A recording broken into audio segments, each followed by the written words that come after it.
Bueno, pues buenas tardes a todos ustedes. Muchas gracias por venir a la Biblioteca de Castilla-La Mancha a la presentación de este libro. Yo soy Alfonso González Calero, digo porque en otras ocasiones el público es muy conocido, el de hoy no son tan conocidos. Me imagino que conocen todos al autor, a José Antonio, la mayoría, pero yo no las conozco.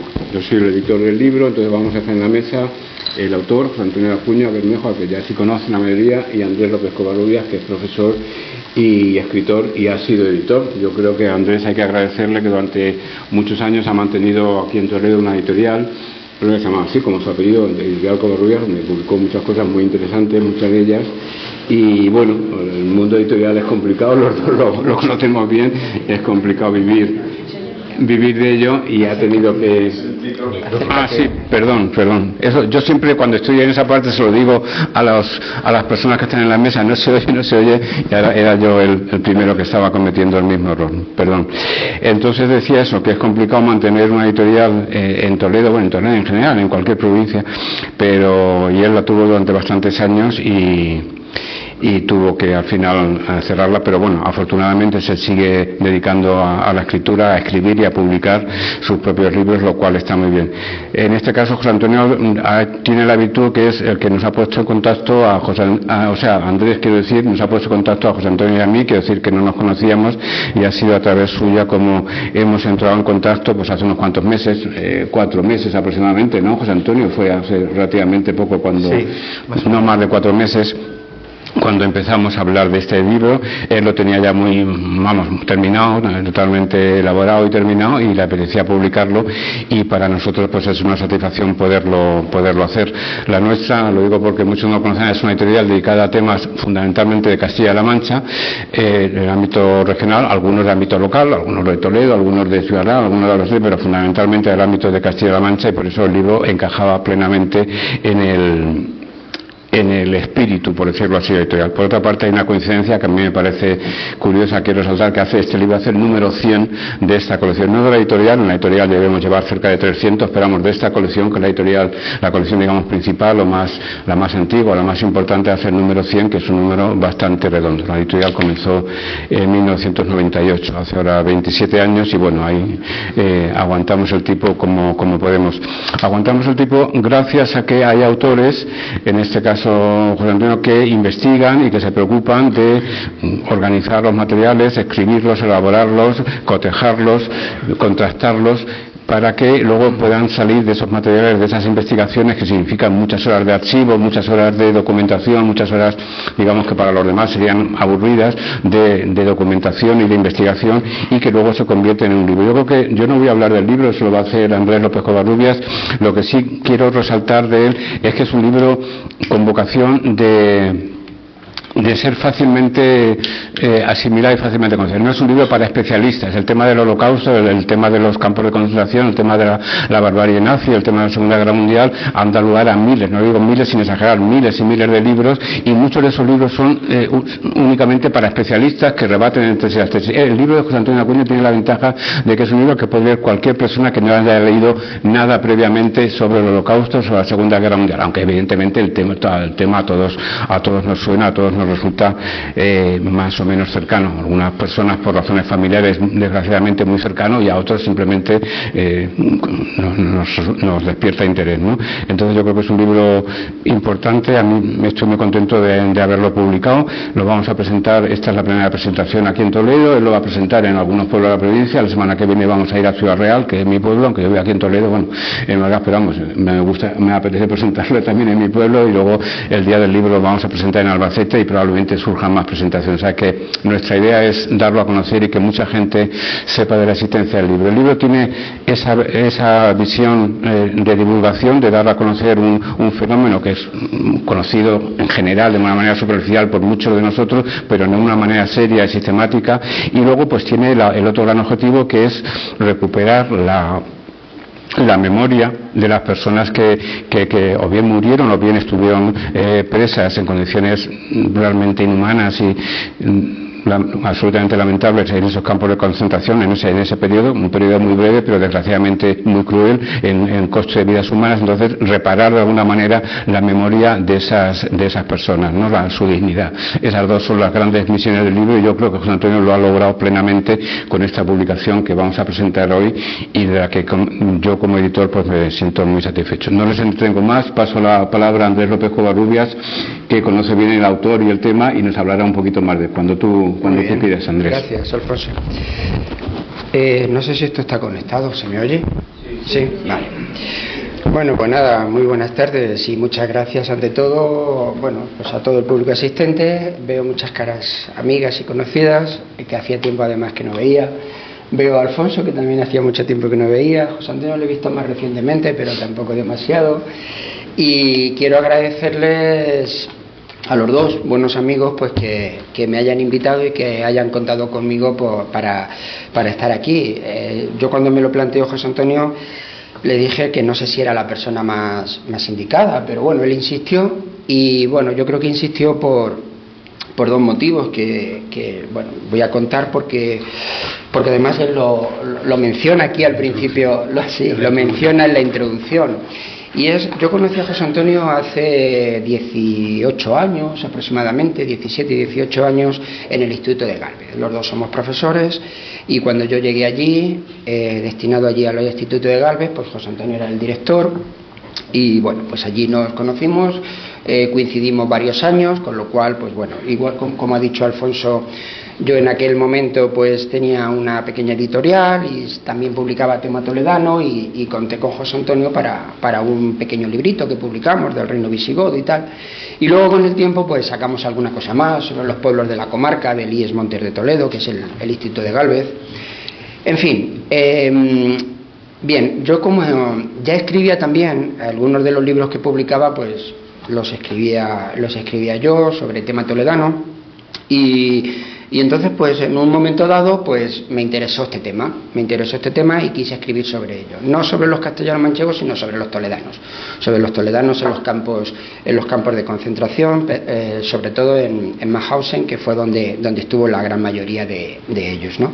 Entonces se lo comenté a José Antonio, él enseguida se sintió también muy interesado, le gustaba el tema, y le dije, bueno, pues si quieres, pues incluso yo creo que se ofreció él, pues conozco aquí en Ventas, en mi pueblo, pues conozco una familia, pues hubo uno que estuvo allí y tal, y entonces pues me interesó mucho, y digo, pues si me pudieras ayudar, sobre todo aquí en los pueblos de la comarca, que es donde tú más te mueves y conoces más gente, pues podrías contactar o intentar contactar con familias, recopilar información, lo que yo vaya recopilando por otros sitios, en archivos y demás. Y él enseguida, encantado, que sí, que tal, y que todos los días cuando nos veíamos en el instituto pues hablábamos de bueno, los avances que había, que no eran muchos porque era difícil. Me comentaba que la gente no quería hablar de este tema, que las familias pues no querían hablar mucho de todo esto, pero bueno, ahí estábamos, ¿no? De hecho, en aquel entonces, creo que fue en el año 2015, un verano con la familia, mi mujer, mi hijo, mi hija, dijimos, estaba yo tan metido en esto que dije, ¿por qué no nos vamos a ver algún campo de estos? ¿Por qué no nos vamos a Mauthausen? ¿Por qué no nos vamos a Austria? Y nos fuimos, un verano nos fuimos. Entonces pasamos 4 o 5 días en Viena, una ciudad que recomiendo si no la conocen y que visiten, porque es una ciudad preciosa, es una ciudad maravillosa, Viena.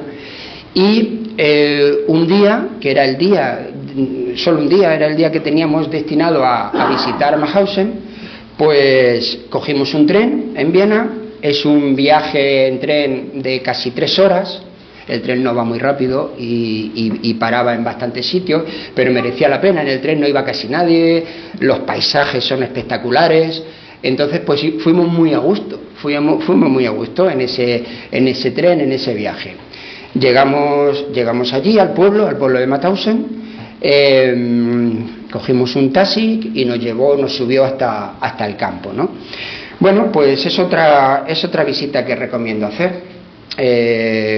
Bueno, no es que quede mucho de lo que esto fue, porque queda la construcción en piedra. Los barracones, que eran de madera, me parece que solamente quedaban 2 o 3 de manera testimonial de lo que eran los barracones, y dentro nada, no había nada. Estaban pelados los barracones por dentro. En algunos había algunas banderas y tal, que yo recuerdo, se podían ver los baños, en algún otro. Otro estaba destinado como a una especie de memorial, de museo.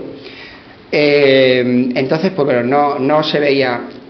Hay gente que a mí me ha hablado, que ha estado, por ejemplo, en este otro campo, en Auschwitz, en Polonia, sí, y entonces pues me decían que, bueno, que el impacto es que es un gran impacto lo que se ve aún hoy, lo que se ve en Auschwitz, ¿no? Mauthausen no, lo que uno quiera imaginarse, sobre todo cuando entra a algunas zonas de lo que era la construcción en piedra. Por ejemplo, la enfermería, que la enfermería, bueno, pues tiene gracia que lo llamen la enfermería, porque la gente no entraba a curarse, entraba a morir. Entré una cámara de gas, que eran las duchas, esto que hemos visto en las películas, una sala grande con columnas, y todavía se veían las tuberías y las alcachofas de las duchas, que sí que eran duchas. Allí metían a los prisioneros, a los internos para ducharse, pero en ocasiones en lugar de agua salía gas. Entonces, pues eso sí que está allí, eso sí que se puede ver.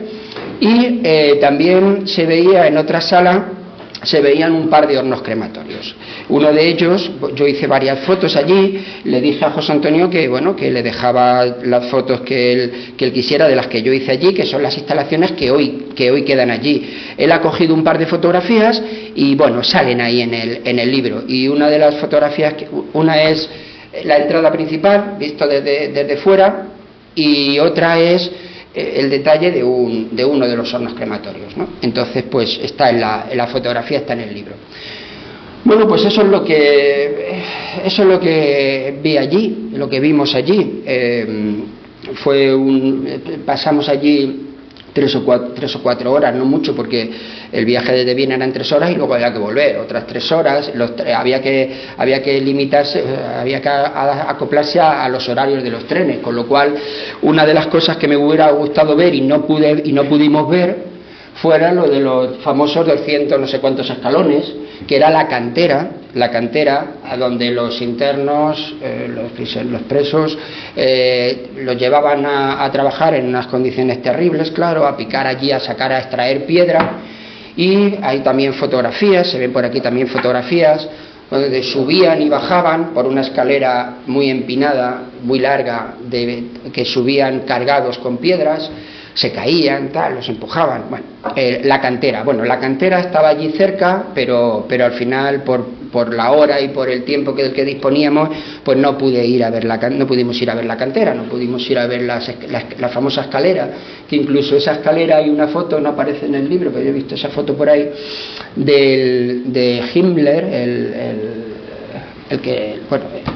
el mando de las SS, que estaba al cargo de los campos de concentración, que visitó Mauthausen, y entonces se le ve en una fotografía, pues, que nos está subiendo, bajando la escalera, y la verdad es que la mirada que mira en un momento dado, mira al fotógrafo, ¿no? Y no sé qué sentiría y quién sería ese fotógrafo, pero vamos, la mirada es que es escalofriante, ver como que se hubiera él sorprendido de que le hicieran esa foto, o que tenía un mal día, o lo que sea, no sé, la mirada que le ha hecho el fotógrafo y que se puede ver en esa fotografía, pues bueno, pues es escalofriante. El caso es que, bueno, pues que es una visita, pues que no estaría mal hacer, aunque solamente sea por pasar unos días en Viena, ver los palacios, ver los castillos, ver la ópera, ver tantas cosas como se pueden ver en Viena, las calles, y un día pues acercarse hasta Mauthausen, ¿no? Bueno, pues al final, por unas cosas o por otras, por una serie de circunstancias que no vienen al caso, que bueno, tenía mucha carga de trabajo, seguía siendo profesor en activo, tenía un montón de proyectos, veía que yo esto no lo iba a seguir, no lo podía seguir adelante, no me veía para seguir adelante con este proyecto, así que lo dejé, se lo dije a José Antonio, digo, no lo dejé, lo aparqué. Dije, esto de momento no voy a seguir con ello. no puedo, no tengo tiempo y esto requiere mucho más tiempo. Y lo dejé, bueno, pues qué pena, pues tal, pues ahí se quedó la cosa, ¿no? Y al cabo de, esto ya sí que no sé cómo fue, José Antonio, al cabo de un tiempo después, hablando, no sé tal, no sé si me llamaste, me dijiste que... Cuando terminamos el libro del instituto. Cuando terminamos el libro del instituto, bueno, pues me dijo que estaba pensando en continuar en el proyecto. Y la verdad es que me dio una alegría, yo encantado, o sea, ahí tienes los libros que yo en su momento compré para documentarme y demás, algunos datos que tenía, algún listado que tenía, no mucho, porque tampoco llevaba demasiado tiempo con este tema. Pues le dije, bueno, pues ahí lo tienes, todo lo que necesites, yo te paso los libros y tal, la información, y entonces pues yo ahí ya sí que me desvinculé totalmente, me puse a su disposición por si quería preguntarme algo, y le pasé toda la información y digo, es tu proyecto, es tu libro, tal. Un buen día me dice que empezó con toledanos en los campos de concentración, y al final un día me dijo que lo había ampliado a castellano-manchegos, con lo cual también me dije, pues muy bien, pues hace muy bien, porque yo creo que también el ámbito y tal, pues debería ser el de Castilla-La Mancha. Cuando lo terminó, lo quiso publicar, habló con algunas instituciones, Junta, Diputación y tal, le decían que bueno, que tal, que sí, que muy interesante, pero no terminaba de salir. Él ya me llamaba a veces un poco desesperado, que esto no, ¿cómo es que esto no sale con lo interesante del tema? Digo, lo es, digo, no lo entiendo, ¿por qué no? Y entonces pues al final le digo, pues mira, deja las instituciones tal y habla conozco a algunos editores y tal, y habla con ellos, y bueno, fue cuando le puse en contacto con Alfonso, y me alegré que un buen día me dijera que y aquí sí, está, y aquí está el libro. Así que nada, yo he dicho todo lo que tenía que decir, y del libro pues es su libro, y del libro pues que nos hable José Antonio, ¿vale? Muy bien. Pon un poquito el ordenador así para que yo le pueda decir. Sí. Así vale. Yo no sé si nos vamos a quitar, para no quitar la Pues imagen, sí. Dejamos a José Antonio, Pues sí. o por lo menos ponernos al margen. ¿Yo estorbo aquí? No. ¿Estorbo o no? Si no me pongo ahí, no pasa nada. Muévete un poco hacia un extremo, de un lado a otro para que no atrape demasiado. Claro, es lo que decía. Bien, buenas tardes. Muchas gracias por haber venido en un día que tiene ciertas inclemencias en el tiempo. Y hoy 887 castellano-manchegos estarían satisfechos de este libro y de que hayáis venido a la presentación del libro. Fueron los 887 castellano-manchegos que yo he censado más o menos, que no es una cifra ni definitiva ni exacta, porque pueden ser alguno menos o pueden ser bastantes más. Yo creo que son bastantes más, porque muchos desaparecieron sin haber quedado inscritos en los traslados a los campos y por lo tanto no aparecen en el libro tampoco. Pero bueno, la cifra que manejamos es esa, 887. Y este acto de hoy y este libro hace justicia y reparación. Las víctimas piden verdad, justicia y reparación.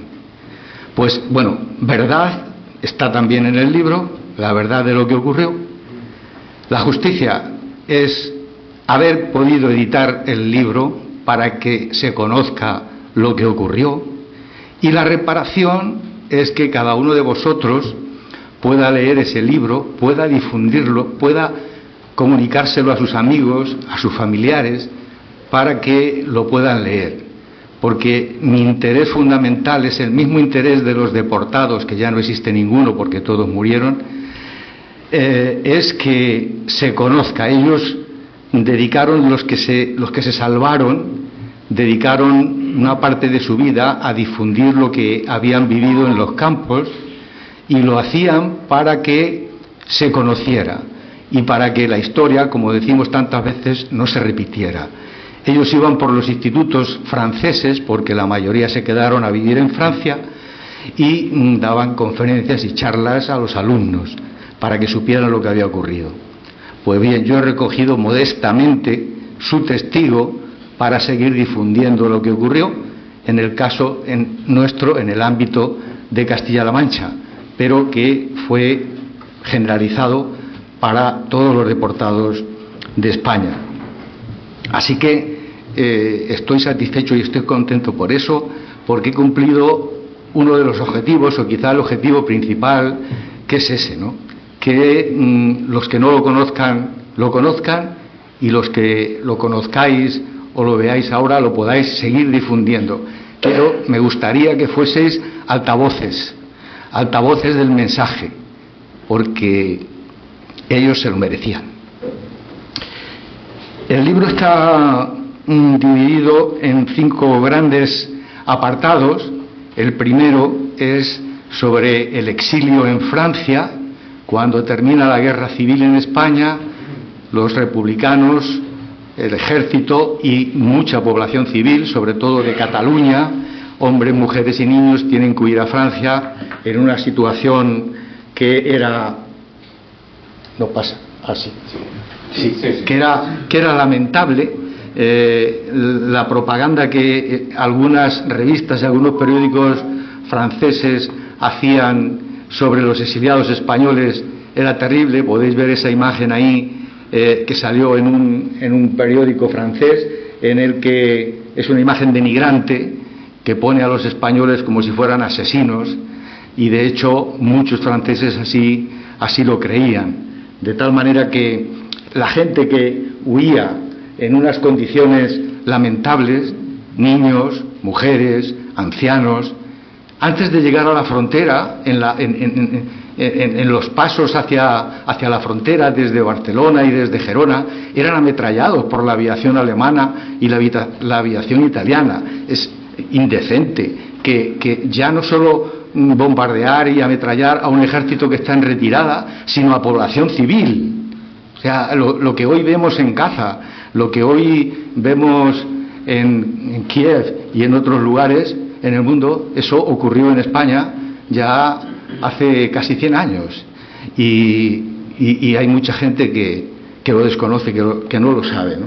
Entonces, cuando los españoles ingresan en territorio francés, al principio les cerraron las fronteras, finalmente el gobierno francés no tuvo más remedio que abrir las fronteras. Primero dejó pasar a las mujeres y a los niños y a los ancianos, y finalmente también a los militares.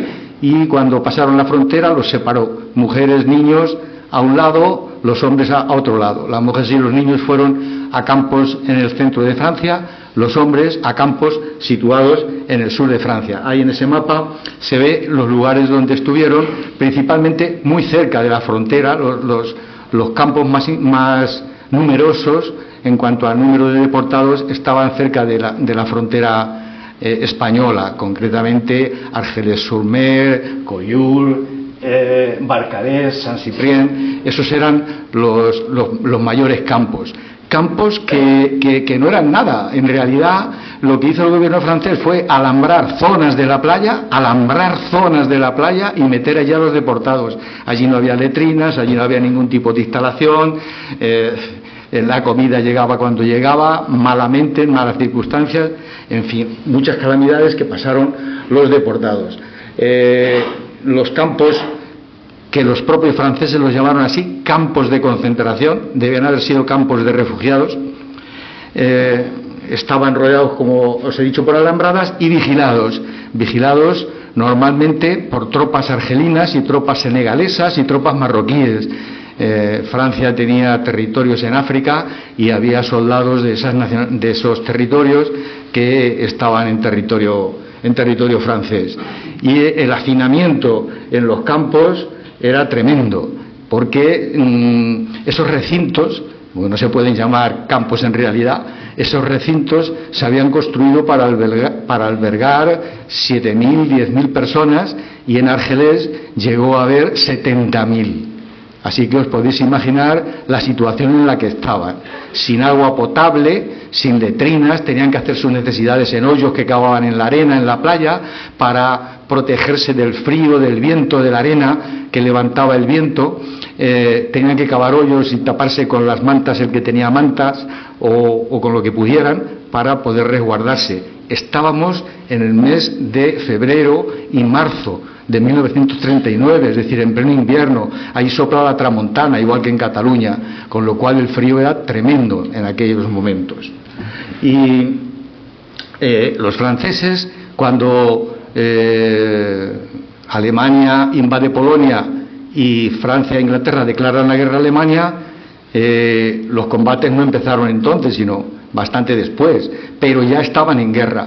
Entonces decidieron aprovechar la mano de obra de los españoles para intentar sacar una producción, y los emplearon bien para trabajos en la industria, en la agricultura, en la construcción, en las infraestructuras francesas, y luego también les ofrecieron la posibilidad de enrolarse en la Legión extranjera, en los movimientos de marcha de voluntarios, que eran 2 cuerpos de élite del ejército francés, o en las compañías de trabajadores extranjeros o compañías de trabajadores españoles, que fue donde ingresaron la mayoría, porque la Legión a los españoles les sonaba a la Legión española, y los regimientos de marcha de voluntarios había que firmar un contrato hasta que terminara la guerra. Entonces no estaban mucho por esa labor, así que se alistaron en las compañías de trabajadores, y en esas compañías de trabajadores les van a mandar a la frontera con Alemania para que construyan allí la línea Maginot, una línea defensiva para evitar que Alemania pudiera invadir Francia fácilmente. En esa situación, Franco también, cuando los alemanes invaden ya Francia, el mariscal Pétain fue el gobierno títere que Hitler instaló en Francia, y había sido el embajador de Francia en España ya al final de la guerra. Conocía perfectamente a Franco, y Franco le visitó, de tal manera que desde el primer momento el gobierno español sabía lo que estaba ocurriendo con los refugiados españoles en Francia, pero nunca hizo ningún caso a la suerte que iban a tener esos españoles. En ese mapa se puede ver al producirse la invasión, los alemanes, en lugar de invadir Francia por la línea Maginot, que era un lugar que estaba vigilado, esta zona de aquí, donde están las cruces, era la línea Maginot, pues atacaron por Bélgica y van a acercar a los ejércitos, al ejército expedicionario británico en Dunkerque, aunque también había franceses y españoles de la Legión y de los movimientos de marcha de voluntarios y de las compañías de trabajadores, pero la mayoría de las compañías españolas estaban en la zona de Colmar, y también allí fueron cercados, de tal manera que los alemanes, como sabéis, la guerra relámpago, que fue lo que utilizaron, pues cercaron a las tropas y no tuvieron posibilidad de huir o de regresar, de ir hacia el sur de Francia. Lo intentaron, algunos llegaron a Suiza, pudieron pasar a Suiza, pero Suiza, incumpliendo el convenio de Ginebra, que ya tiene delito que se firmara en Ginebra, en Suiza, y ellos lo incumplieron, devolvieron a los españoles y franceses que habían intentado pasar a Suiza, los devolvieron a Francia, con lo cual los alemanes los capturaron, y al capturarlos los metieron en los Stalag, que eran campos de detención, campos de prisioneros en territorio francés. Ahí los más donde estuvieron los españoles, los campos más importantes donde estuvieron, o estos Stalag o Fronestalag donde estuvieron los españoles, son esos que aparecen ahí en ese mapa. Al mismo tiempo, el gobierno español seguía teniendo contactos con el gobierno alemán. Ya el gobierno alemán ya era dueño de la situación en Francia, y Serrano Suñer, que era el ministro de la Gobernación en ese momento, luego después fue ministro de Asuntos Exteriores del gobierno de Franco, y que era cuñado de Franco además, hace una visita a Hitler y a Himmler, a todos los mandatarios, en el mes de septiembre del año 1940, y es imposible que en esa visita de tantos días no hablaran de la situación de los españoles, pero claro, ya el propio Serrano Suñer había mandado notas a los embajadores y a los responsables en Francia del gobierno español que se desentendieran totalmente de la suerte de los españoles, que solo les interesaba capturar a Luis Companys, a Manuel Azaña y a los más representativos, las personas más representativas de la República Española, y de los demás se desentienden totalmente.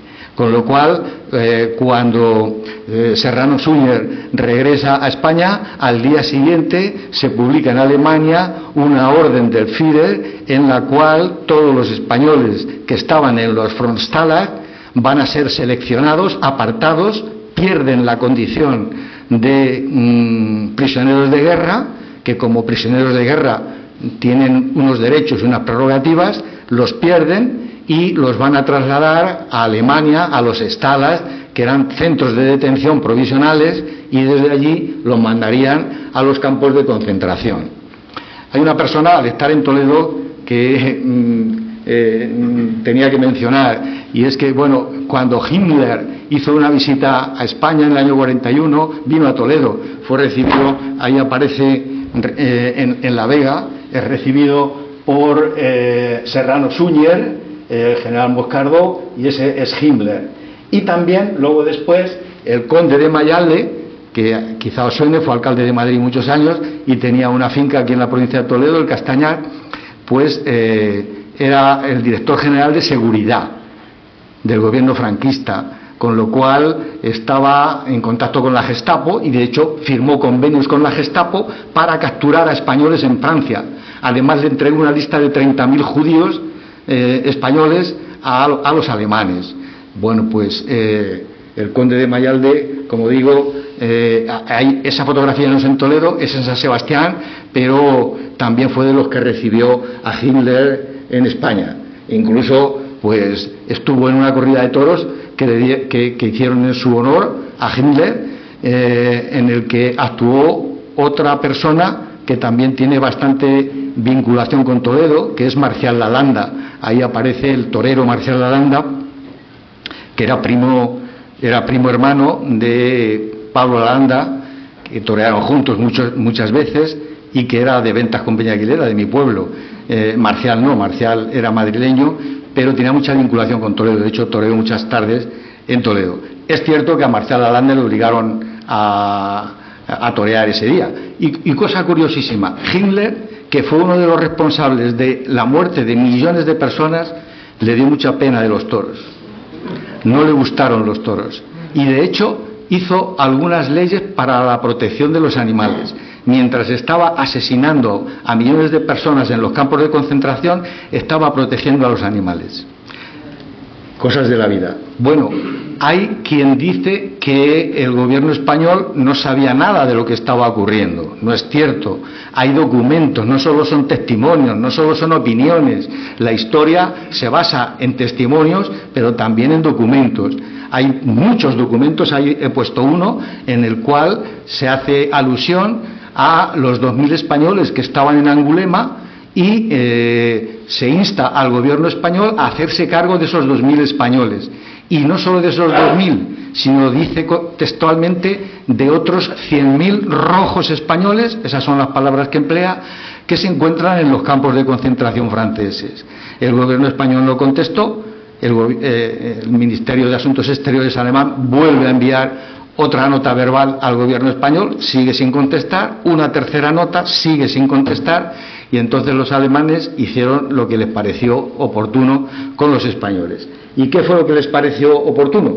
Pues enviarlos a los campos de concentración. En este caso fue Heinrich, otro de los líderes del nazismo alemán, el que tomó la decisión de enviarlos a Mauthausen. Es el campo que él eligió. ¿Por qué? Mauthausen, dentro de los más de 100 campos y 1.000 subcampos que hubo en la Alemania nazi y en los territorios que fue ocupando la Alemania nazi, pues Mauthausen estaba considerado de categoría 3, que era para los que iban allí, era para que no salieran de allí. Era un campo no era directamente para matarlos según llegaban, como ocurrió en Auschwitz, por ejemplo, sino que era un campo para hacer trabajar a los presos hasta que estuvieran agotados y una vez agotados, exterminarlos. Pero antes había que aprovechar su fuerza de trabajo. Era uno de los campos que tenía un régimen más rígido, más duro, junto con otros, pero Mauthausen era de esa categoría 3.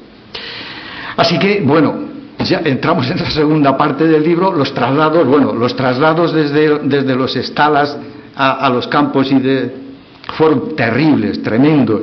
Murieron muchísimos deportados en los trenes para ganado, en los que estaban habilitados para 40 personas, metían 100, tenían que ir literalmente como sardinas en lata, pero de pie. Tenían que hacer sus necesidades allí, no les daban de comer ni de beber, los vagones estaban cerrados, incluso las ventanillas tenían alambradas. Muchos murieron en el camino y esos no están contabilizados en ningún lado porque directamente en las estaciones los abandonaban y los enterraban, con lo cual es difícil saber su número. Mauthausen es el campo más importante donde fueron a parar los españoles, como digo, y a él dedico la segunda parte. No me voy a extender en explicar lo que fue Mauthausen porque habéis visto documentales, seguro películas, fotografías en las que aparecen cómo era ese campo, pero sí sobre algunas cosas. Bueno, esos son los campos más los campos donde estuvieron más españoles. Mauthausen, que está en Austria, Dachau también, Neuengamme y Buchenwald. Esos fueron los campos donde hubo más españoles, pero claro, el 90% estuvieron en Mauthausen.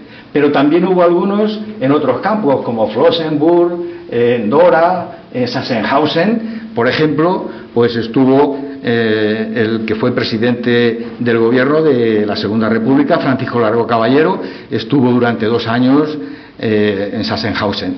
Y también hubo alguno en Auschwitz, casi anecdótico. 2 castellano-manchegos estuvieron en Auschwitz. Uno murió allí, otro fue trasladado y consiguió sobrevivir. Pero digamos que el campo por excelencia fue el de Mauthausen. Entonces, bueno, dentro de las cifras aparecen en estos cuadros, en este aparece el número de españoles. Vuelvo a repetir, estas son las últimas cifras que dan los investigadores, pero como digo, nunca son definitivas. 9.328 españoles fueron deportados a diferentes campos y en diferentes años, de los cuales fallecieron 5.660. Castellano-manchegos, 887, de los que fallecieron 547. Ahí se incluyen desaparecidos en esas cifras. Y en el caso de los castellano-manchegos, concretamente, pues en Mauthausen fue donde estuvieron la mayoría, concretamente 773, en Dachau 46, en Buchenwald 34, en Neuengamme 19 y en otros campos, esos que he mencionado anteriormente, 15. Eso es más o menos un poco las cifras.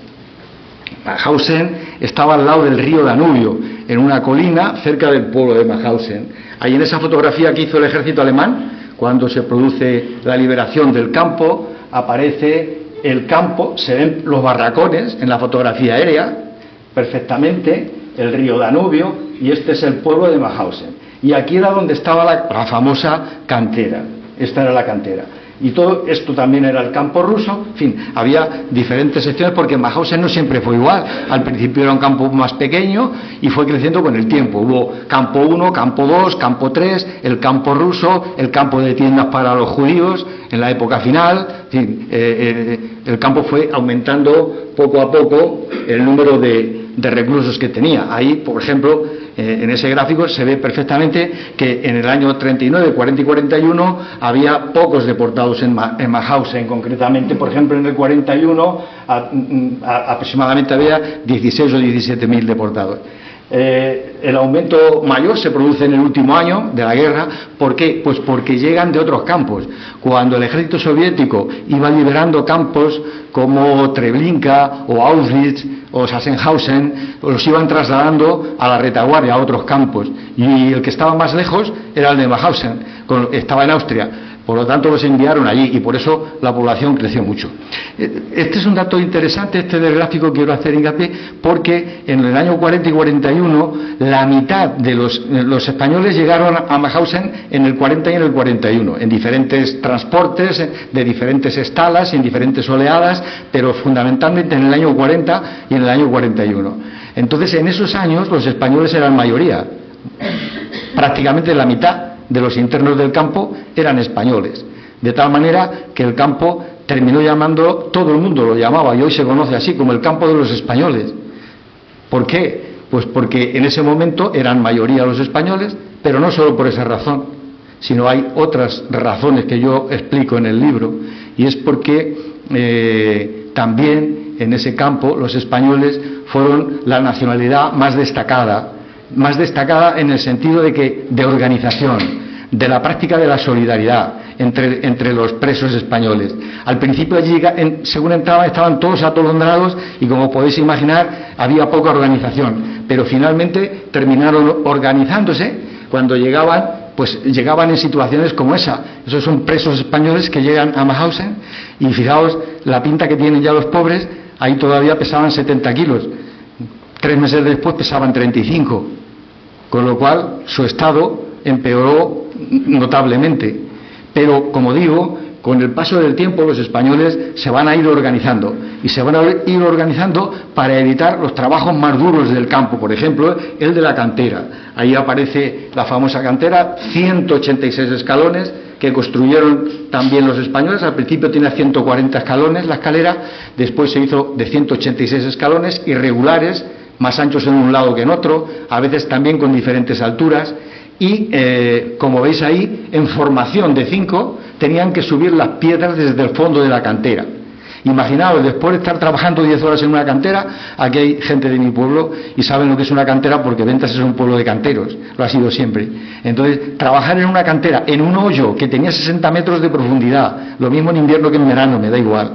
Después de eso, de estar subalimentados, tener que subir al final del día, de postre, una piedra de 30 o 35 kilos a la espalda, en formación.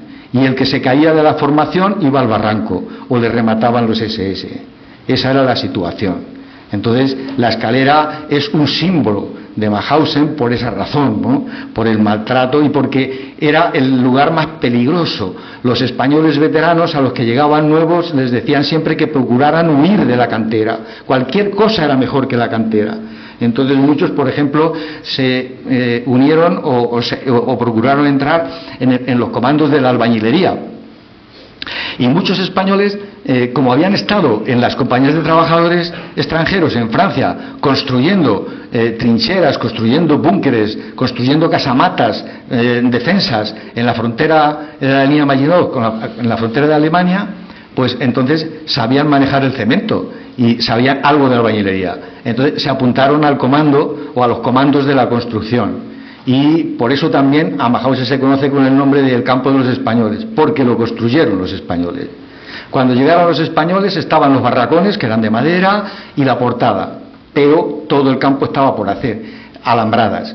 Entonces fueron sustituyendo las alambradas por muros de piedra, empedraron las calles, ahí aparecen haciendo las cimentaciones, etcétera, y construyeron las cámaras de gas, construyeron los crematorios, construyeron los chalés de los SS que se construyeron a 2 kilómetros del campo. En fin, los comandos más importantes de la construcción estaban formados por españoles. Y bueno, la vida en los barracones era tremenda, literas, que en muchas ocasiones, en los primeros años en el campo sí, había un preso, una litera, pero en el año 44 había 3 presos, una litera. Tenían que dormir como las sardinas cuando vienen envasadas, una para un lado y otra para otro, de tal manera que uno tenía los pies de su compañero en la nariz y sin poderse mover, no se podían dar la vuelta. Y todo eso con las ventanas abiertas, en un lugar, estamos en Austria, en los Alpes austriacos, con un frío atroz, con temperaturas que se llegaron a alcanzar 20 grados bajo cero, las ventanas abiertas, porque había que ventilar los barracones, 100 en cada, o 200 en cada ala, dependiendo de las épocas, y cuando llovía o cuando nevaba entraba la nieve por las ventanas, amanecían cubiertos de nieve los que estaban en la litera de arriba, al menos. Hubo un momento crucial en la vida de Mauthausen, que fue cuando en junio de 1941 se hace una desinfección general del campo, tanto de las instalaciones, barracones, como de los presos.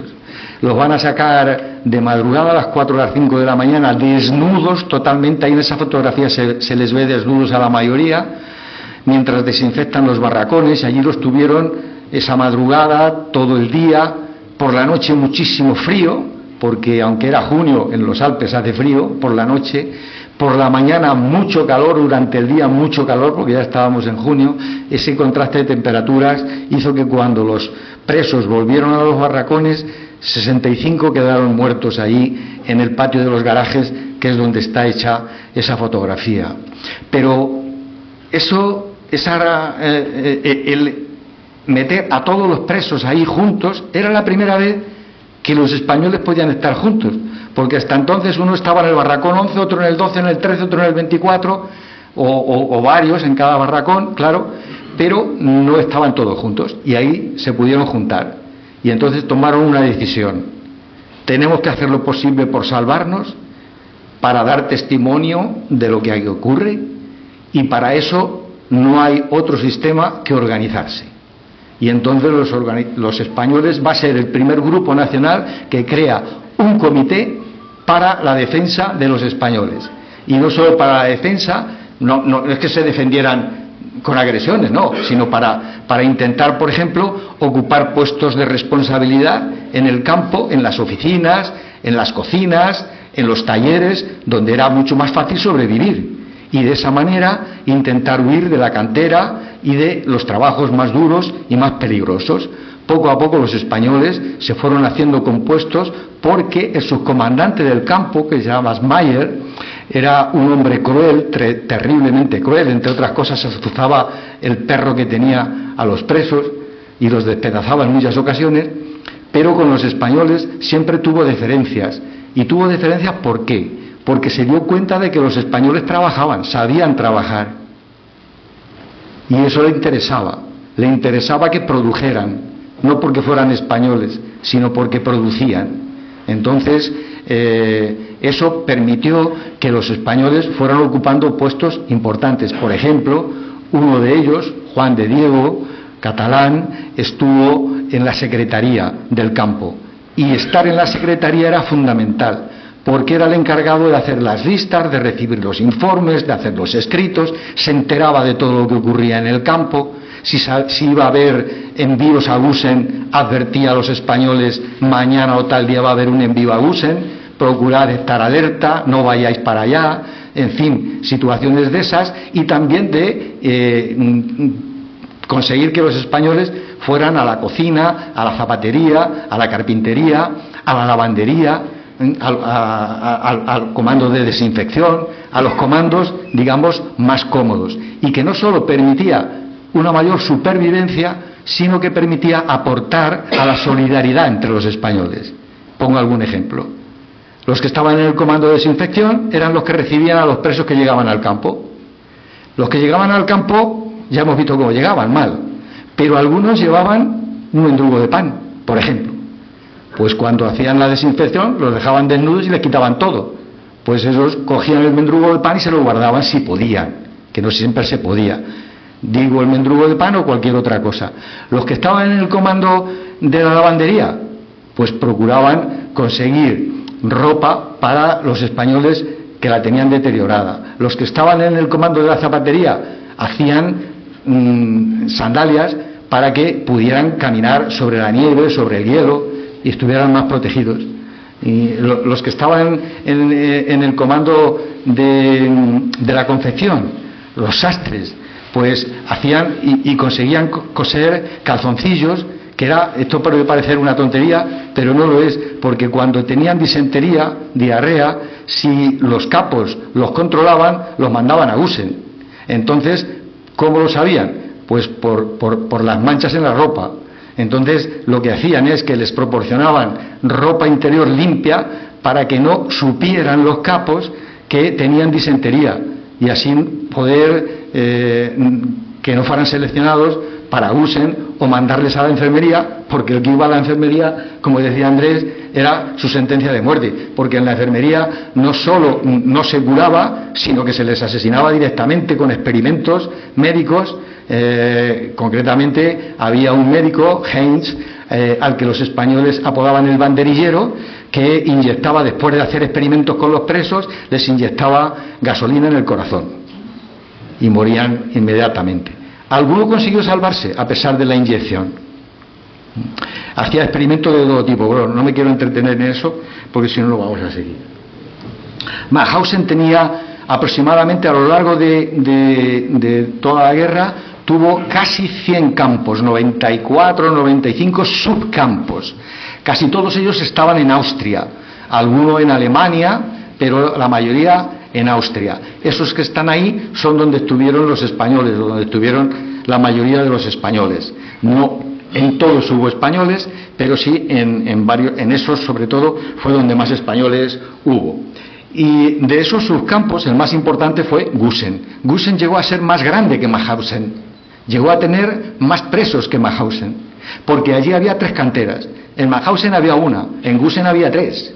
Así que claro, había que explotar esa mano de obra. Y luego, todo el que estaba a punto de morir o que estaba ya muy débil, le mandaban directamente a Gusen.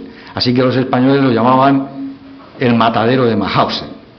Eso era Gusen, el matadero de Mauthausen.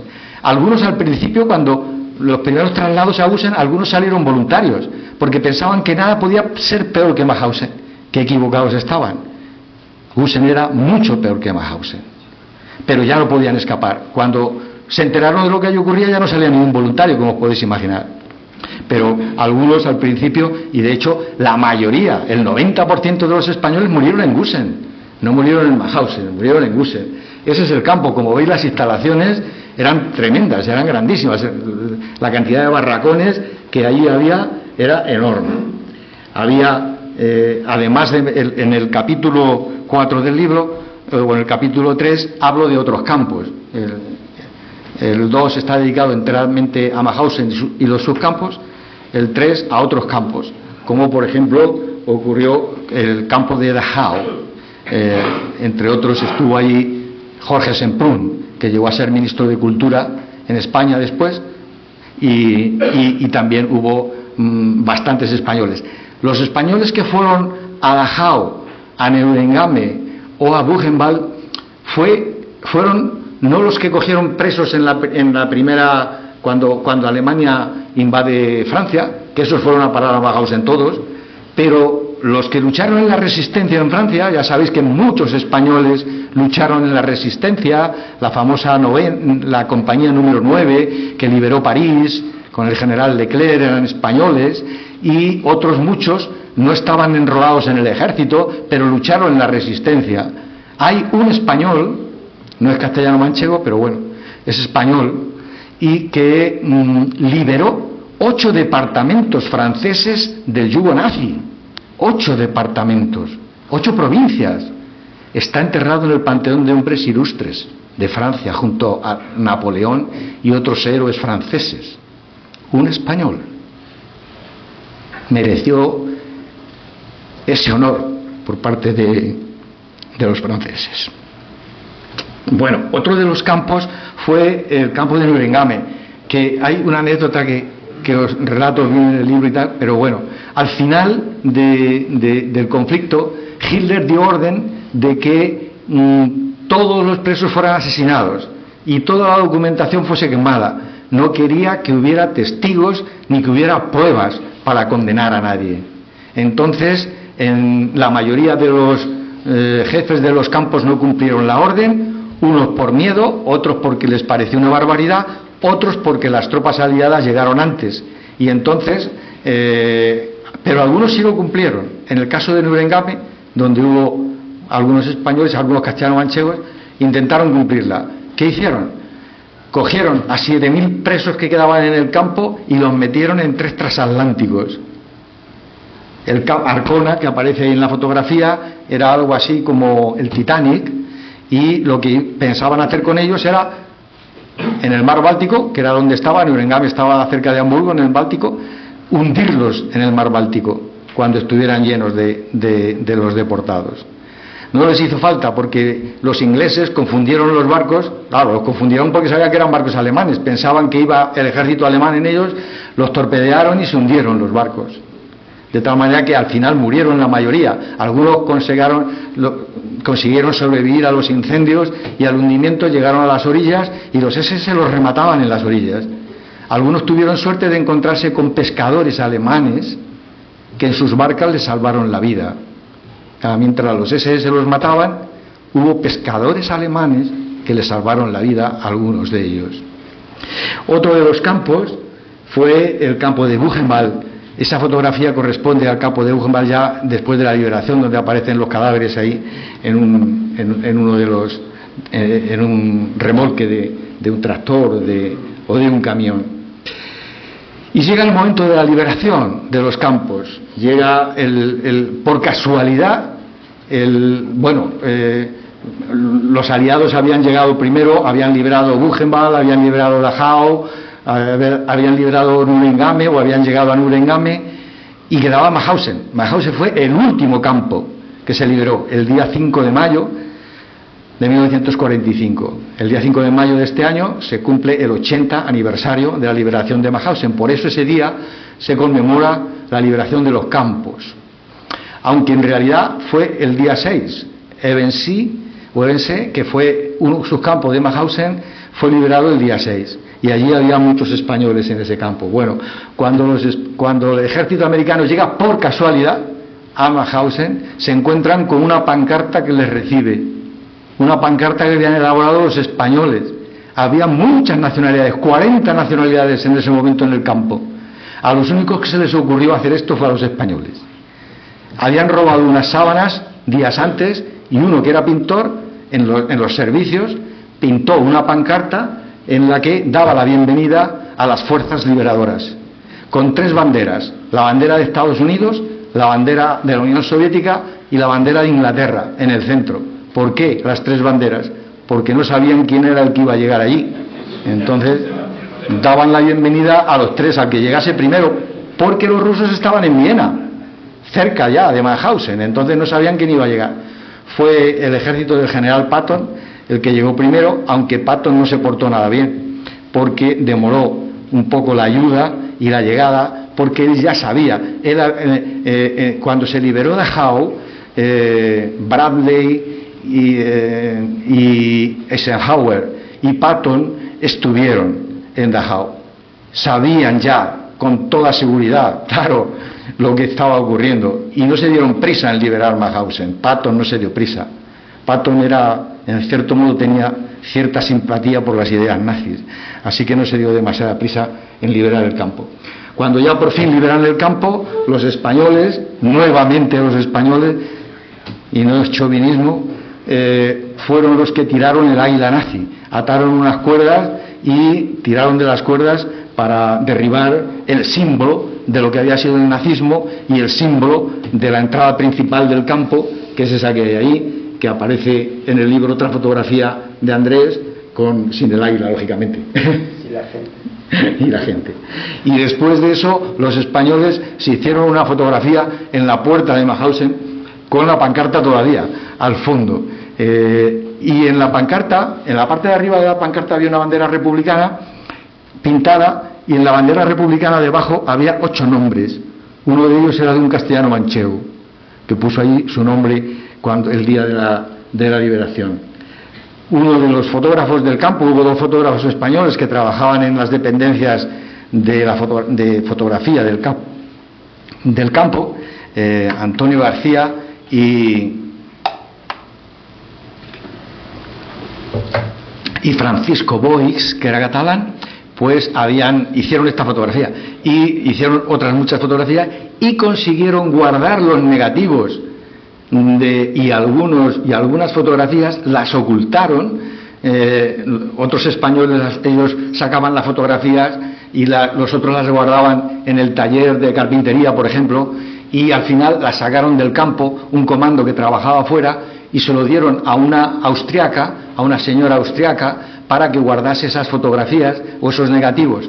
Y esos negativos fueron fundamentales para poder condenar a los jerarcas nazis en los juicios de Nuremberg. Decía Andrés antes que aparecía Himmler y otros jerarcas nazis en una visita a Mauthausen, pero ellos decían que no habían estado allí.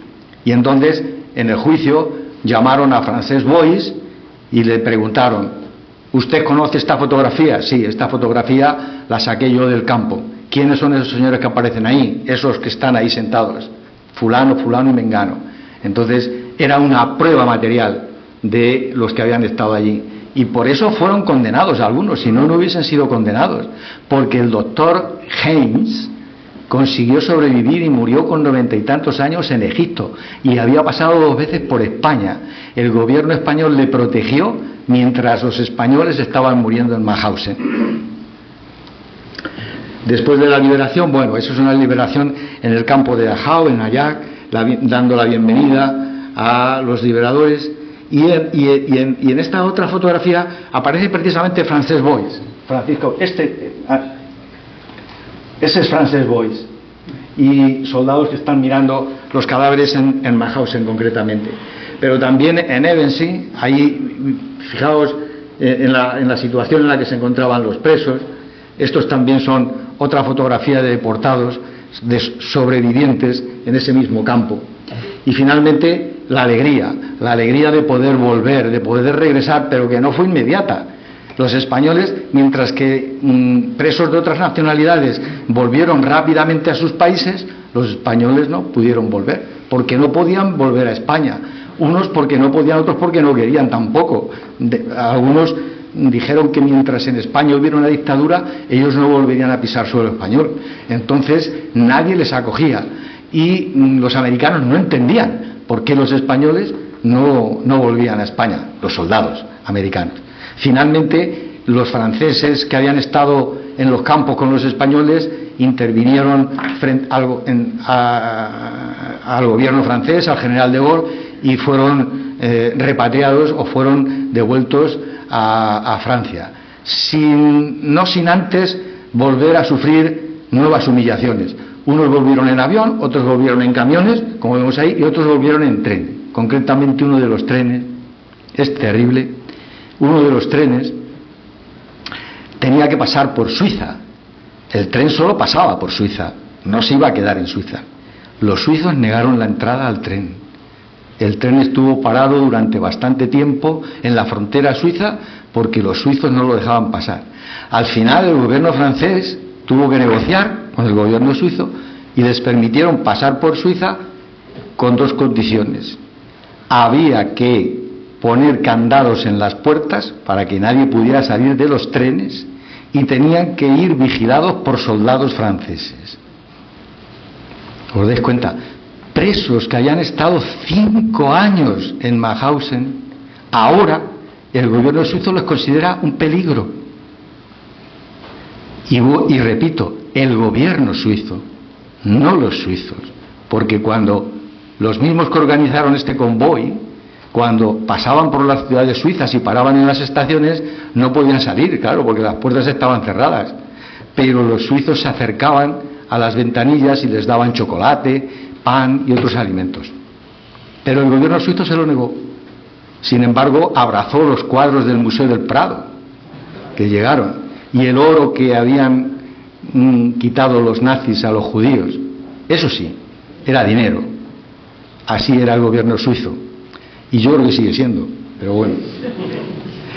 Cuando los españoles llegan a Francia, el gobierno francés ahora sí les acoge bien. Ahora sí. Porque han visto que los españoles habían luchado codo con ellos en la resistencia y que habían liberado París y que habían estado en los campos junto con franceses y los propios franceses dieron la cara por ellos. Entonces ahora el gobierno sí les va a acoger, los lleva a hoteles, un hotel, el Hotel Lutetia, que era uno de los mejores que había en Francia y que había sido una de las sedes de las SS durante la ocupación. Ahora van a dormir allí los españoles hasta que se repongan. Algunos después van a sanatorios, otros el gobierno les concede unas ayudas y gracias a esas ayudas durante los primeros meses consiguen sobrevivir y luego cada uno se busca la vida como puede, porque van a trabajar, pues normalmente en los trabajos, como ocurre siempre, que hacen los inmigrantes, lo que no quieren los demás. Pues los españoles van a trabajar en la construcción, en las minas, fundamentalmente en esos trabajos, pero la mayoría se quedaron allí. Y algunos de ellos, por ejemplo, esa fotografía es de un grupo de españoles que les acogió el alcalde de una pequeña ciudad francesa y se hacen ahí una fotografía todos ellos juntos. Un mapa que he elaborado de Castilla-La Mancha, de todos los municipios de Castilla-La Mancha, pintando de diferentes colores con el número de deportados que hubo de cada municipio. Los que están en negro es donde hubo más de 5 deportados, los que están en blanco donde no hubo ninguno, y los demás pues hubo 1, 2, 3, 4, 5, así sucesivamente, ¿no? Intentaba descubrir si había alguna relación por zonas con la deportación, pero la única deducción que pude sacar es que, claro, las zonas, el norte de la provincia de Toledo y del norte de la provincia de Guadalajara, que fueron ocupadas por el ejército franquista enseguida, pues ahí es donde menos deportados hubo en general. Y en las zonas que estuvieron bajo el gobierno republicano, donde hubo más deportados. Concretamente destacan algunas zonas como los Montes de Toledo o como, por ejemplo, la Sierra de Alcaraz, en Albacete, La Mancha, en todas las provincias que ocupa, y el campo de Calatrava también. Esas fueron las zonas donde hubo más deportados. Y la última parte, el apartado número 5, es una serie de anexos en los cuales hay 13 biografías de 13 deportados que son más significativos, o que a mí al menos me parecían más significativos. Hay algunos importantes o muy significativos de otras provincias, pero bueno, como estamos en Toledo, pues voy a mencionar algunos de Toledo. Concretamente, Eleuterio Díaz Tendero, que era militar profesional, era capitán cuando empezó la guerra, terminó de coronel cuando pasa la frontera, y que era de Consuegra, y que tuvo una entrevista con el presidente del gobierno, Casares Quiroga, 3 días antes de la sublevación militar del 18 de julio, y le advirtió a Casares Quiroga lo que iba a pasar, y le dijo además, porque él fundó una unión, una agrupación de militares republicanos, y era uno de los responsables de esa organización militar, y le dijo además lo que tenía que hacer para evitar la sublevación militar, con lo cual se hubiese evitado la guerra civil. Pero el presidente del gobierno no le hizo caso. Las condiciones, bueno, vienen en el libro, lo que le dijo que tenía que hacer para evitar la guerra. Y si lo leéis, veréis que efectivamente, si hubiese hecho lo que Díaz Tendero le dijo, la guerra no habría existido. Fijaos lo que nos habríamos evitado. Muchas cosas, ¿no? Y bueno, eso que aparece ahí a la derecha es una Stolperstein, que no sé si se dice así en alemán, Carmen, pero bueno, traducido al español más o menos iba a significar piedras para tropezar, ¿no? Son piedras para la memoria, son piedras que se colocan en los adoquines en las ciudades o en los pueblos donde los ayuntamientos aceptan o quieren, en los que se recuerda a los deportados que murieron en los campos de concentración. Esta concretamente está en el Paseo del Prado, en Madrid, porque Eleuterio Díaz Tendero vivió en el Paseo del Prado y en la puerta de su domicilio pusieron esta piedra, concretamente. Otro toledano importante fue José María García Miranda Esteban Infantes. También era militar profesional y fue un militar igual que Díaz Tendero, que fue consecuente con su juramento militar y estuvo al lado de la República, mientras que su tío Esteban Infantes había participado en el golpe de estado de Sanjurjo y después en la sublevación del 18 de julio también, y después fue el general que mandó la División Azul después de Muñoz Grandes. Señalo a Andrés porque Andrés escribió un libro que es Toledanos en la División Azul, por si a alguien le interesa. Y y esto era muy curioso, ¿no? El tío que fue el que metió al sobrino en la Academia Militar de Toledo, en el Alcázar, para que se hiciera militar, uno estaba en el bando franquista, otro en el bando republicano. Cuando su tío volvía de Leningrado, cuando ya terminó allí en la División Azul, él iba camino de Dachau, porque los militares profesionales no fueron enviados a Mauthausen, sino que estuvieron confinados en determinados lugares, pero al final los alemanes los mandaron, concretamente ellos estaban en Vernet, al sur de Francia, al final les enviaron a Mauthausen. De los 8, que se les conoce con el nombre de los 8 de Vernet, entre los historiadores, pues el único que sobrevivió fue él, y su testimonio es tremendo. Hay un libro que se presentó en esta misma sala hace 4 años, creo, que se titula Un humanista en Dachau, que es sobre la historia de José María, en el que da testimonio y en el que se recogen algunas de las cartas que escribió a su mujer, que ponen los pelos de punta, porque los 8 oficiales que fueron a Dachau, entre ellos Díaz Tendero, el que hemos dicho anteriormente, todos murieron menos él. Él consiguió sobrevivir. Pero no solo grandes hombres o militares profesionales, sino ebanistas, como estos 2 hermanos, Francisco y Bautista Muñoz, talaveranos, que fueron enviados a Neuengamme y que gracias a su profesión de ebanistas consiguieron salvar la vida, y también porque estuvieron poco tiempo. Claro, les enviaron ya en el año 44, estuvieron un año más o menos en Neuengamme, pero hubo muchos, ellos eran hermanos, hubo 26, una cosa que yo descubrí y que en ninguno de los libros que yo he leído sobre la deportación nadie había hecho un estudio de esos. En eso es quizá en lo único que yo he sido original en este libro, es que nadie había estudiado los parentescos de los deportados. Hubo castellano-manchegos, solo castellano-manchegos, que es lo que yo he estudiado, 26 hermanos, parejas de hermanos. Incluso los hermanos Aceituno Magallón, que eran de Talavera, eran 3. Los 3 murieron en Gusen en una diferencia de 1 mes y medio. Qué tristeza deberían sentir cuando veían morir a sus hermanos. Y es una cosa que me llamó mucho la atención cuando yo estaba haciendo listas, porque veía que resulta que primero descubrí que eran hermanos. Claro, al ponerlos en orden alfabético te salen los mismos apellidos. Si es Aceituno, pues te salen 3 Aceitunos. Magallón, pues claro, si son Aceituno Magallón es que son hermanos. Y luego viene lugar de nacimiento, fecha de nacimiento y demás. Entonces, y descubrí que siempre se trasladaban desde Francia. Desde que llegaron a Francia, iban juntos siempre.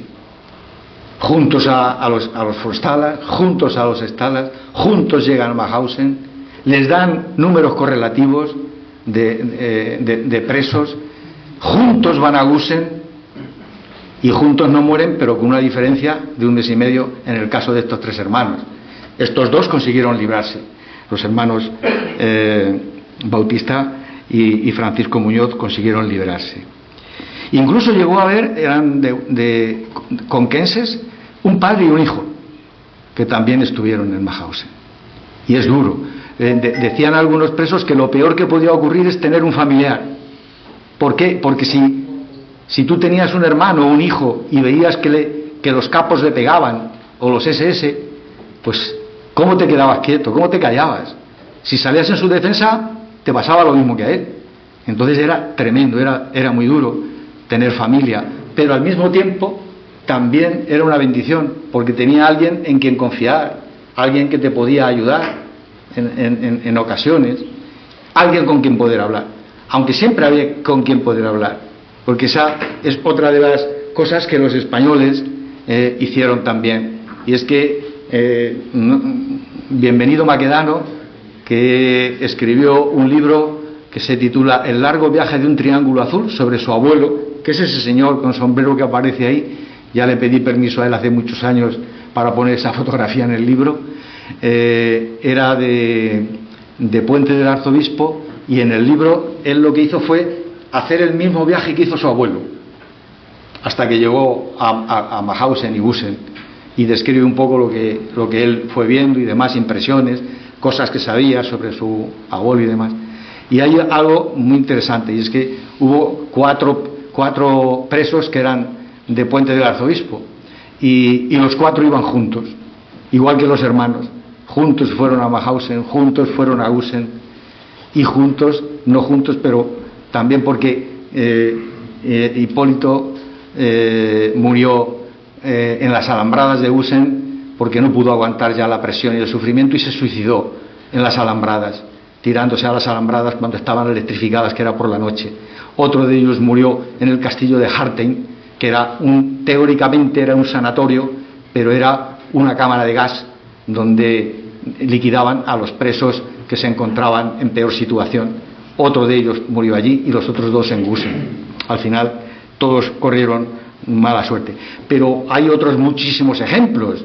Yo qué sé, pues de Menasalvas, por ejemplo, hubo 10 presos en Mauthausen y 5 de ellos iban juntos. Los otros no, pero hubo 5 que iban juntos, y eso lo he comprobado con muchos otros. De tal manera que ser paisanos era importante. Era importante porque, aparte de la solidaridad como españoles, era la solidaridad de ser del mismo pueblo, el poder hablar de lo que habían vivido, de cuando eran jóvenes, más jóvenes, porque eran jóvenes, claro. Muchos tenían 20 años, 21, 26 cuando entraron en Mauthausen. Vamos por ahí de vacaciones a la Costa Brava, nos encontramos con un paisano, pero hombre, ¿qué haces aquí? Pues claro, imaginaos esa situación cuando estás en un campo de concentración. El tener a alguien con quien poder hablar, con quien poder compartir, con quien poder hablar, alguien que conoce a las mismas personas que tú conoces, que ha tenido las mismas vivencias que tú has tenido, psicológicamente, solo psicológicamente era muy importante, pero también materialmente, porque algunos testimonian y dicen: yo sobreviví gracias a mis paisanos, porque me ayudaron cuando estaba enfermo, por ejemplo, o me ayudaron cuando ya no podía trabajar. Así que eso, los paisanos, es también muy importante. Dedico una parte de uno de los capítulos precisamente a estos paisanos. También aparece ahí una fotografía de Esteban Pérez.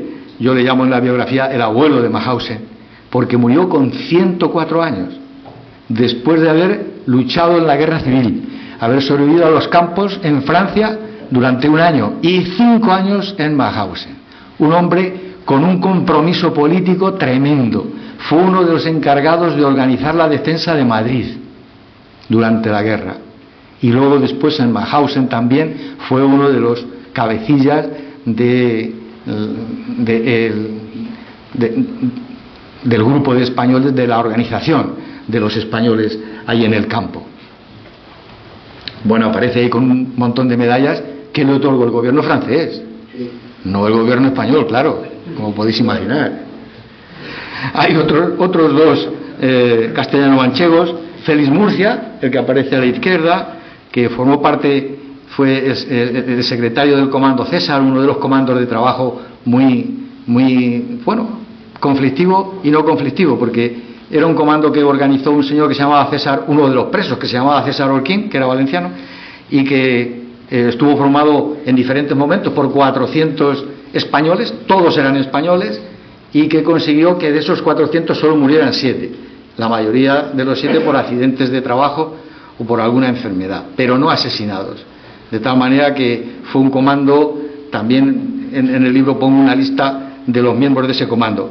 Pues Félix Murcia fue uno de los, el segundo, digamos, de a bordo de César Orquín en ese comando.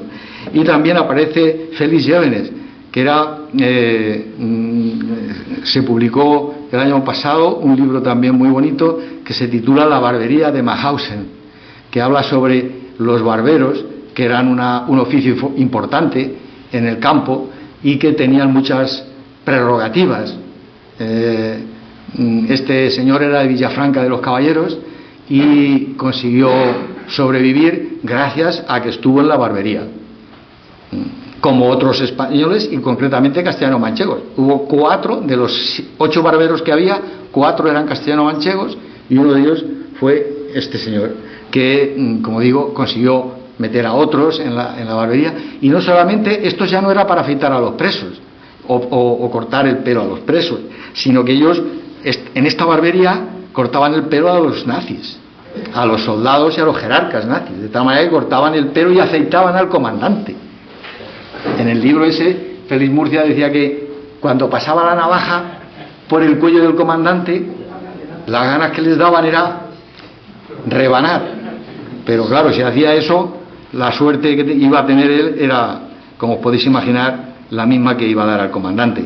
Así que tenían que contenerse para conseguir sobrevivir, y lo consiguió sobrevivir. Por cierto, cuando volvió el alcalde de Villafranca, con el que pude hablar, me contó una anécdota, que cuando Félix pudo volver, aunque allí en su pueblo no sé, su nombre verdadero no era Félix, pero en el campo todo el mundo le llamaba Félix, como sabéis que pasaba antes muchas veces, ¿no?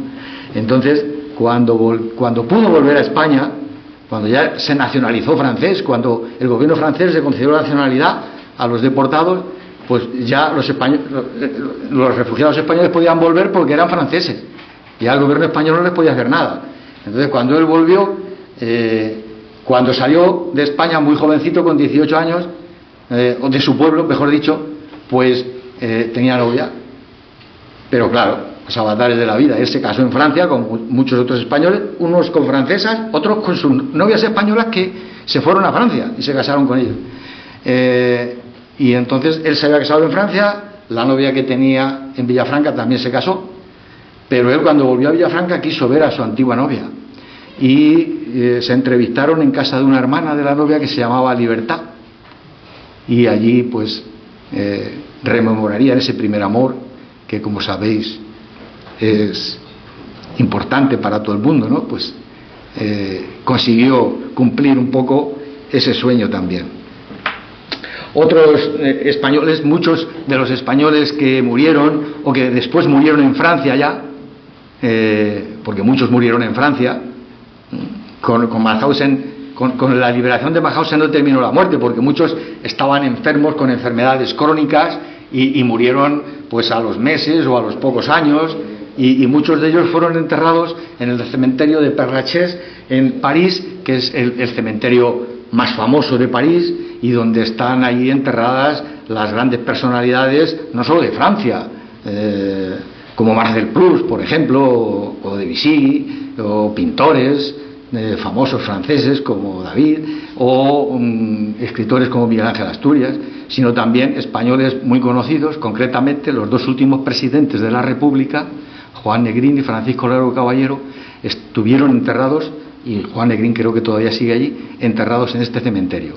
Ese monumento lo eligieron los españoles, lo costearon los españoles, los deportados españoles. Concretamente hubo 4 o 5 castellano-manchegos que colaboraron, unos con 1.500 francos, otros con 50 francos, para la construcción de este monumento en este cementerio.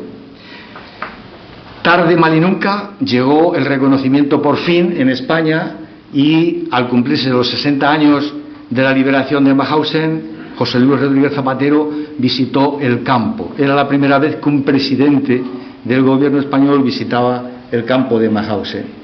Luego, 10 años después, Margallo, cuando era ministro de Asuntos Exteriores, también visitó el campo y depositó una corona de flores en el monumento a los deportados españoles en el campo. Y dijo unas palabras que todavía no se han cumplido.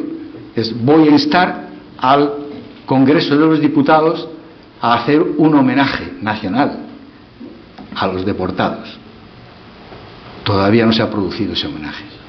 De tal manera que no solo el franquismo se olvidó de los deportados y ocultó a los deportados. Desgraciadamente también los gobiernos democráticos en la transición lo hicieron. Lo hizo la UCD, lo hizo el PSOE, lo hizo el PP. Como si no hubieran existido. Hasta finales de los 90 no fueron recibidos algunos supervivientes en el Congreso de los Diputados, pero nunca se les ha tributado un homenaje. Por eso os decía al principio que esto para mí tiene mucho significado. Bueno, al final los homenajes llegan también a las ciudades y a los pueblos, concretamente en Castilla-La Mancha, se han puesto muchas placas en algunos pueblos, como por ejemplo en Ellín, Albacete, que es uno de los donde más deportados hubo. Aquí, este es el de Toledo, que está enfrente de la Escuela de Artes, aunque tiene algunos errores. Por ejemplo, ahí aparece Eleuterio de Ascendero, que era de Consuegra, y aparece ahí en esa lista, pero bueno, ahí solo aparecen los que murieron, no todos los que estuvieron, solo los que murieron, pero hay bastantes más, o concretamente toledanos hay 22, aunque algunos puede que no sean toledanos, pero bueno. Y los últimos anexos del libro son, para el público en general, no son demasiado importantes, pero para los que les gusta la historia sí son importantes, porque uno es un listado con todos los pueblos de Castilla-La Mancha donde hubo deportados y el nombre de los deportados de cada pueblo, de tal manera que si uno es de Polán, pues puede ver los deportados de Polán, y si uno es de Albalate, pues puede ver los deportados que hubo de Albalate, según la provincia y el pueblo en el que estaban. Y luego hay otro listado que es por orden alfabético, y aquí fue donde yo descubrí los parentescos y demás, porque coincidían fechas y campos donde estuvieron, también por provincias, por orden alfabético de todos los deportados de cada una de las provincias. Concretamente en Toledo me salen 301, puede haber alguno que pueda bailar y demás. Y ahí en ese listado aparece el nombre y los apellidos, el lugar de nacimiento, la fecha de nacimiento, en qué estado estuvieron, cuándo fueron deportados a Mauthausen, si fueron a Mauthausen, a Dachau o a otro campo, si sobrevivieron, si murieron, la fecha de su muerte, que son los datos básicos, los datos fundamentales. Tenía muchos más datos, pero todos no se pueden poner, evidentemente. Y ese es el monumento a los republicanos españoles en Mauthausen, que también costearon los deportados. El gobierno austriaco, el gobierno austriaco les cedió un terreno en Mauthausen. Hay muchos memoriales en Mauthausen, casi todas las nacionalidades tienen su monumento y los españoles no lo tenían. Finalmente, la mayoría de las nacionalidades lo tenían porque sus gobiernos lo hicieron, pero el gobierno español no. Entonces tuvieron que ser los propios deportados los que lo hicieron. Y cuando se puso la primera piedra, Félix Murcia, que hemos visto antes, fue el que leyó el discurso. Bueno, el discurso dijo unas palabras sobre lo que el significado, y terminó diciendo: compañeros, no os olvidamos. Y eso es lo que yo he pretendido con este libro, que no nos olvidemos de ellos. Espero haberlo conseguido. Muchas gracias.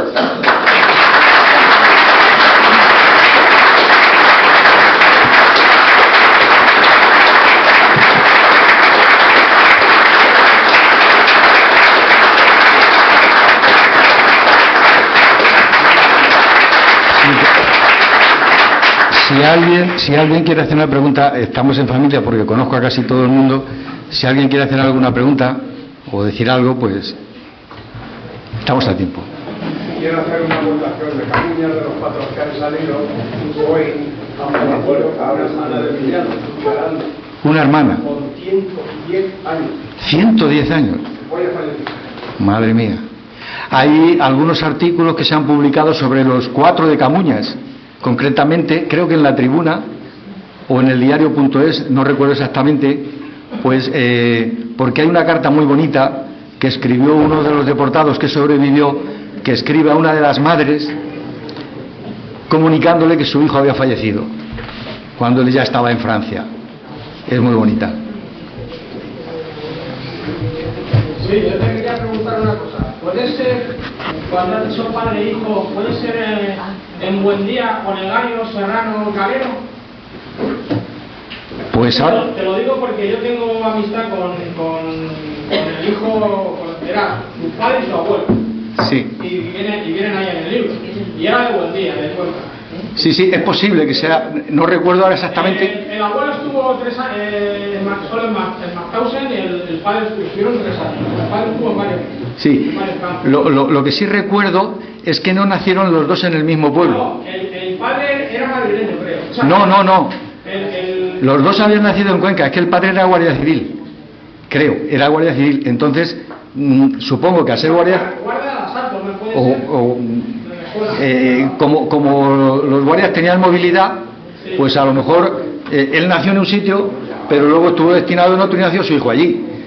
Pero eran padre e hijo. Sí, yo soy amigo del nieto y del hijo. Ajá. En Madridejos, que nosotros somos de allí, hubo 7 deportados y en 2011 empezamos a investigar. Tardamos 2 años en dar con las familias y en 2013 publicamos un artículo dentro de un libro en donde hacíamos el seguimiento de cada uno de ellos con datos que, bueno, estudiamos bibliografía francesa, con traductores y demás, hablamos con la familia y hay un libro publicado sobre los 7 de Madridejos. Qué pena, pues no lo conozco. Digo, qué pena no haberlo sabido antes. Sí, se puede descargar, pues está en la página de internet. Nos costó 2 años averiguar porque muchos apellidos eran muy normales. Sí. Primero al registro civil. Claro, al archivo parroquial. Luego conseguimos, hubo una carambola con algunos de los apellidos. Uno de los apellidos estaba mal porque lo pasábamos en el libro de Benito Bermejo. Sí. Y uno estaba mal y eso nos trastocó mucho hasta que conseguimos el bueno. Y hubo ahí un par de carambolas y al final conseguimos, después de 2 años y pico, conocer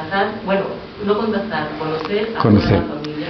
Pues hubo alguna de ellas que no quisieron hablar, pero la mayoría sí, y con documentos que nos dieron pudimos hacer el recorrido que hicieron los 7. Pues cuánto siento no haberlo sabido antes, porque una de las cosas que pretendo yo con este libro, precisamente con el listado de los deportados de cada pueblo, es que la gente de esos pueblos y los ayuntamientos de esos pueblos conozcan, porque muchísimos no lo saben, no tienen ni idea.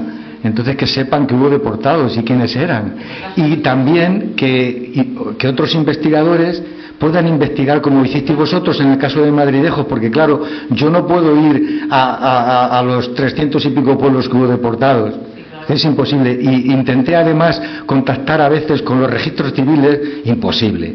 O no me contestaban, o me decían que sí, luego no me contestaban, y claro, es imposible. Ese es un trabajo que hay que hacer después, ese trabajo de campo. Entonces yo creo que esto servirá también para eso. En este caso la edición corrió a cargo del ayuntamiento, con lo cual es conocedora no solo el ayuntamiento, sino todo el pueblo, porque se hizo una presentación, se han hecho varias presentaciones, se han ido a los institutos, a los colegios, y entonces allí sí que tenemos conocimiento. Pues me alegro muchísimo. Eso es lo que yo pretendo hacer, pero de toda Castilla-La Mancha, no solo de Madridejos. Además contamos también con gente que seguía viva, que había estado en Francia, que con eso se acogieron a la amnistía, claro, y volvieron. Sí, pero no fueron a los campos. Sí, de Argelés, lo que ocurrió en Argelés y en otros campos franceses, sí. Sí, eso, ahí sí pude yo entrevistar a algunos que habían vivido, que habían estado unos meses en los campos de Argelés o San Ciprián u otros campos en Francia. José Antonio. Sí, Javier. Yo tengo el seguimiento hecho de los 3 que fallecieron de Illesca, 3. ¿Y los de Polán no? Los de Polán no.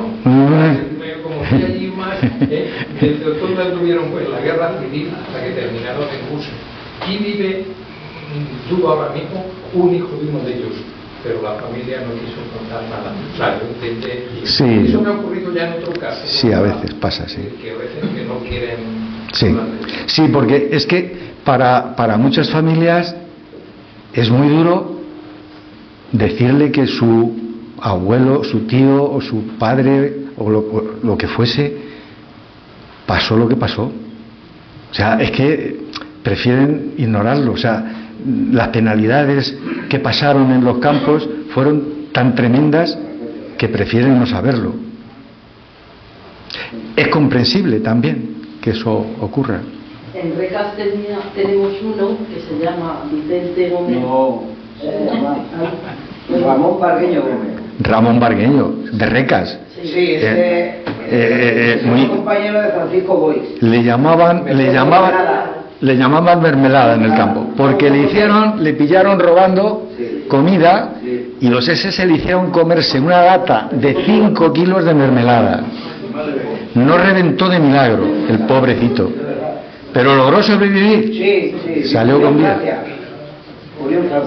Sí. Yo he hablado con su hermana que ya estaba en Recas y toda la familia era de Recas. Y además, en algunos libros hemos leído que él fue uno de los que sacaron los negativos. Sí. Sí, hubo varios, porque como los negativos... Se lo dieron a una madre y una hija. Sí. Pues ese fue el de Recas. Ana Pointes, me parece que se llamaba, la austriaca. Sí. Pero antes de salir del campo, esos negativos anduvieron por el campo en diferentes sitios. Claro, hasta que pudieron sacarlo. Hasta que los pudieron sacar. Sí, claro. Y Francisco Boix murió enseguida, además. Salir del campo. Sí, al poco tiempo. Por cierto, que Francisco Boix, que fue el fotógrafo de Mauthausen, que a lo mejor habéis visto la película. Sí, cuando declaró en Nuremberg en los juicios. Sí, estuvo en Nuremberg. No declaró como español, porque ya había empezado la Guerra Fría. Y para los americanos, todos los españoles eran comunistas. Es cierto que Francisco Boix lo era, pero bueno. Entonces los americanos dijeron, no, este no es español. Y tuvo que declarar como francés, como que era francés, en el juicio. Bueno, pues muchísimas gracias por vuestra asistencia.